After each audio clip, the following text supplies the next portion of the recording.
I've been doing everything, in fact, that I possibly could over the last 2 years at least to alert bodybuilders of the destructive influence of overtraining.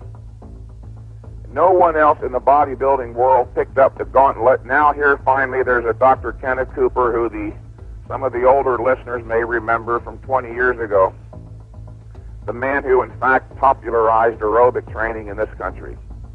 He is saying, listener, that overtraining is not merely counterproductive in that it hampers your training progress, it is literally life-threatening. One evening, Mike turned on his television to watch a network news program and was fascinated by an update on the pioneer of aerobic training, Dr. Kenneth Cooper. In 1968, Dr. Cooper minted a new word and used it as the title for a new book, Aerobics. It was a book that launched an industry: tracksuits, running shoes, jogging shorts, jogging paths, bicycling, Jane Fonda, dancercise, aerobics classes, spinning, aquabics, power walking, and many other variants were born from Dr. Cooper's book and research. Indeed, his book proved so successful that the good doctor soon quit his job as a physician in the Air Force and, in 1986, looked on with pride as the word he created was added to the Oxford English Dictionary. Soon he had his own compound, a multi-million-dollar fitness complex, on a sprawling 32-acre tract of land in affluent North Dallas. There, a staff that included medical doctors would check people's health and prescribe the perfect aerobics program for them. In the mid-1990s, clients paid up to $1,200 a session for such advice. It became a very big business. So big, in fact, that Cooper wrote a follow-up book, The New Aerobics, in 1970. He created a point system for the type of activity that one engaged in, and the more one did of it, the higher the points were. Walking a round of golf, for example, earned you 3 points, the same as running a mile did. And running a mile 5 times would get you 15 points. The weekly ideal, Dr. Cooper said, was 30 points. The underlying principle when it came to exercise was, in fact, that more is better. For decades, this remained the belief with regard to exercise and health. You had to be active. You had to exercise every day, or at least as often as your schedule permitted. You had to make time. It was that important. You had to make exercise a daily part of your lifestyle. But then a funny thing happened. In 1994, Dr. Cooper came out with a new book, The Antioxidant Revolution. As you may have detected, aerobics was not in its title. Dr. Cooper was now selling supplements that reduced oxidative damage in the body. Oxidative damage caused by aerobics, more popularly referred to these days as cardio. The very thing he had been preaching the virtues of to the world for decades. Now he was saying that more wasn't better. In fact, he said, too much exercise might be lethal. He had completely reversed his position, a position that had been embraced by the American public, the medical profession, and exercise scientists right across the board. Performing too much exercise led to a host of medical problems, he now claimed. It started when his good friend and marathon runner Jim Fixx dropped dead from a heart attack while running. And the bad news just kept on coming. According to an article published in the June 1995 edition of Texas Monthly magazine, quote, "There was the woman who spent 10 hours a day teaching aerobics until she developed a melanoma on her jaw and was dead within the year. There was the super athlete, a winner of Ironman competitions, who developed a deadly melanoma. There were the elite athletes who trained to exhaustion and came down with terminal illnesses. Fred Lebow, the founder of the New York City Marathon, dead of a brain tumor. Running guru George Sheehan, dead of prostate cancer.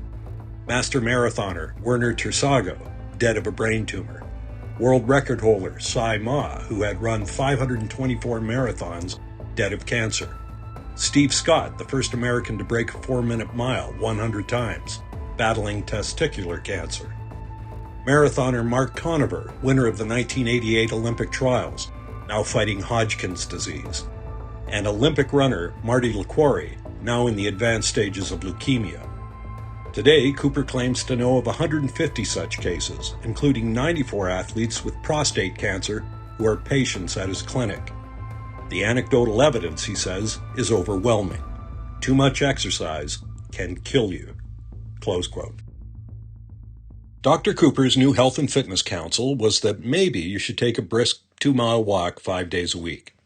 In other words, all of the running shoes, the track suits, the lifestyle commitment, the industry, all of it had been a giant mistake. And yet to this day, people still believe you should be exercising every day and that aerobics is the method you should be employing, despite the fact that the very doctor who created the concept dropped it like a hot potato. Mike Mentzer was pleased by Dr. Cooper's admission. I was quite excited the other day when during a news program they presented a piece on the recent research of the aerobic guru in Texas, Dr. Kenneth Cooper. After 2 years of doing just about everything I could within reason to alert bodybuilders and fitness enthusiasts about the dangers of overtraining, here comes along the famous Dr. Cooper stating some of the same things I have on the subject.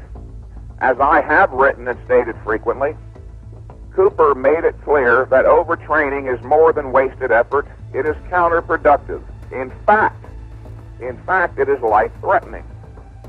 About 8 issues ago in Flex, I wrote in my column, and I quote myself here, "While I don't have the hard evidence, it stands to reason that chronic, gross overtraining may very well have long-range medical implications," close quote. Now here comes the well-respected Dr. Cooper stating that he has the evidence. He and his research colleagues have grown alarmed by the increasing incidence of serious diseases, including cancer and heart problems, among long-term bodybuilding and fitness enthusiasts. And they ascribe it most directly to overtraining. I have no doubt, as I stated on our previous tapes, that overtraining is the single most serious problem in the field of athletic training, and no one else seems to notice or care. The bodybuilding industry, however, chose to ignore the news. As someone who worked in the industry at the time, I cannot recall any of the muscle publications covering Dr. Cooper's revelation about overtraining. Moreover, the bodybuilding publications continued to publish articles recommending high-set workouts, performed up to 6 days a week. This incensed Mike. When someone establishes himself as an authority in bodybuilding or nutrition, or any other arena involving human well-being, that individual has an enormous ethical responsibility to do everything within his power to keep abreast of the latest word in human thought in that field. So there is absolutely no excuse for the bodybuilding orthodoxy, after 50 years, to continue promulgating the notion that more is better, advocating that bodybuilders train for hours a day, 6 days a week, as the dangers of overtraining have been described and well documented for decades. My goodness, the issue is human well-being. What does it take to make some people indignant?